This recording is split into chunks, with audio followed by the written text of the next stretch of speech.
حضرت نبی رحمت صلی اللہ علیہ وآلہ وسلم کی سیرت پر مشتمل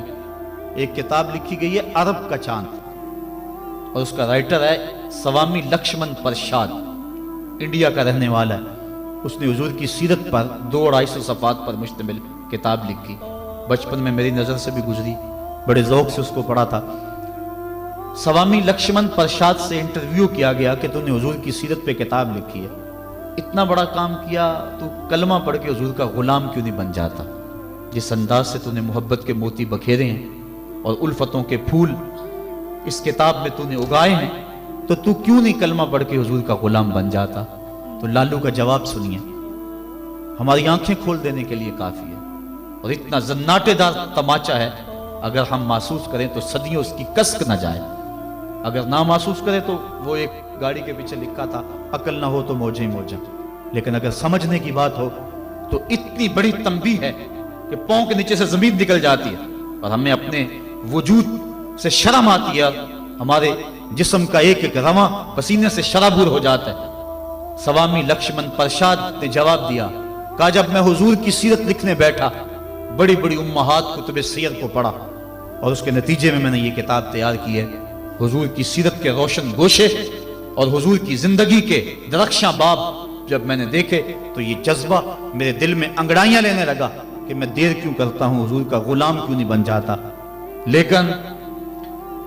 جب میں مسلمانوں کے کردار کو دیکھتا ہوں تو میں کہتا ہوں میں ہندو ہی ٹھیک ہوں۔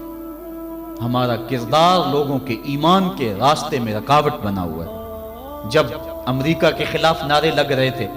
ان نعرے لگانے والوں میں میں بھی شامل تھا، لیکن ایک بات میں نے کہی تھی، میں نے کہا آج ہم دنیا کی اس طاقت کے ساتھ ٹکر دینے کی بات تو کرتے ہیں، لیکن ہم نے کبھی اپنے کردار کو جھانک کر کے بھی دیکھا؟ جس بستی، جس شہر اور جس ملک کی حالت یہ ہے کہ واٹر کولر کے اوپر لگے ہوئے جو گلاس ہیں وہ بھی زنجیروں سے باندھے ہوئے ہوں، وہ قوم امریکہ جیسی قوم سے ٹکر نہیں کر سکتی۔ مسجدوں کی لیٹرینوں کے گندے لوٹے بھی سنگلیوں سے باندھنے پڑے، جس قوم کا یہ کردار ہے، کیا وہ قوم پنپ سکتی ہے، جہان میں نشو و نما پا سکتی ہے؟ ہم تو اس قدر گراوٹ کا شکار ہیں، ہم اس قدر گرے ہوئے ہیں کہ ہماری لیٹرینوں کے گندے لوٹے وہ بھی باندھ کے رکھنے پڑتے ہیں، ورنہ ہم اتنے چور ہیں کہ وہ بھی اٹھا کے لے جائیں۔ تو جس قوم کا یہ حال ہو،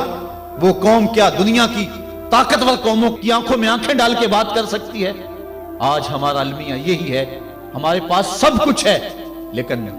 ہمارے پاس وہ ایمان کی حرارت نہیں رہی، وہ دیانت نہیں رہی، وہ روشنی اور وہ نور نہیں رہا، ہمارے پاس وہ اجالے نہیں رہے۔ قرآن نے ہمیں جو زندگی گزارنے کا ڈھب دیا ہے، ہمارے پاس وہ ڈھب نہیں رہا۔ ہماری زندہ لاشیں لوگوں کے ایمان کے رستے میں رکاوٹ بنی ہوئی ہے، ورنہ ہم اپنے صدر اسلام میں دیکھتے ہیں اور بعد کی کہانیاں پڑھتے ہیں تو دنگ رہ جاتے ہیں۔ امام محمد کا جنازہ اٹھتا ہے تو ایک یہودی آگے بڑھ کے جنازے کی چارپائی کو کندھا دینے کی خواہش کرتے ہوئے آگے بڑھتا ہے، اور جو ہی کندھا امام محمد کے جنازے کی چارپائی پہ چھوتا ہے تو اس کے لبوں پہ کلمہ جاری ہو جاتا ہے۔ ہمارے بزرگوں کی لاشیں بھی دین دیا کرتی تھی، ان کی میتیں بھی لوگوں کو کلمہ دیا کرتی تھی، اور ہماری زندہ لاشیں لوگوں کو اسلام سے ہٹا رہی ہیں۔ میں نے اور آپ نے اپنے رویے کو دیکھنا ہے، اپنے عمل پہ غور کرنا ہے۔ حضور نے فرمایا اللہ اس شخص کے چہرے کو تر و تازہ رکھے جس نے میرے سے کوئی حدیث سنی، پھر جیسے سنی اس کو ویسے آگے